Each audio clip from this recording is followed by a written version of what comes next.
காய்கறிகளை வறுவல் செய்யும் பொழுது இதை செய்யுங்கள்.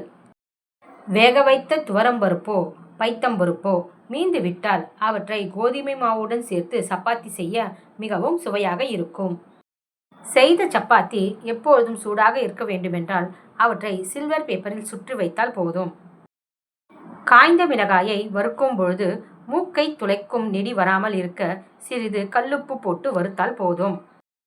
காய்கறிகள் வறுவல் செய்யும் பொழுது எண்ணெய் சூடாகும் சமயத்தில் சிறிது சர்க்கரை சேர்த்து வறுவல் செய்தால் அதன் சுவையே அலாதியல்தான்.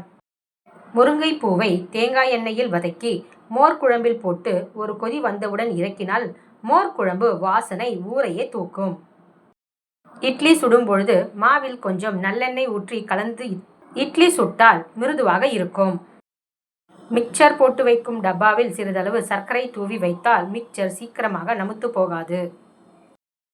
ஃப்ரிட்ஜில் வாசனை பொருட்கள் வைத்தே ஆக வேண்டும் என்றால் அதன் அருகே 2 ரொட்டி துண்டுகளை வைக்க வேண்டும். இவை வாசனையை ஈர்த்து கொள்ளும். காலிஃப்ளவர் வேக வைக்கும் பொழுது வாடை வராமல் இருக்க சில சொட்டு எலுமிச்சை சாறை ஊற்றி வேக வைத்தால் போதும், வாசனை வராது. முள்ளங்கி சாம்பார் செய்யும் பொழுது சிறிதளவு எண்ணெயில் முள்ளங்கியை வதக்கிய பின் சாம்பார் வைத்தால் மிகவும் ருசியாக இருக்கும்.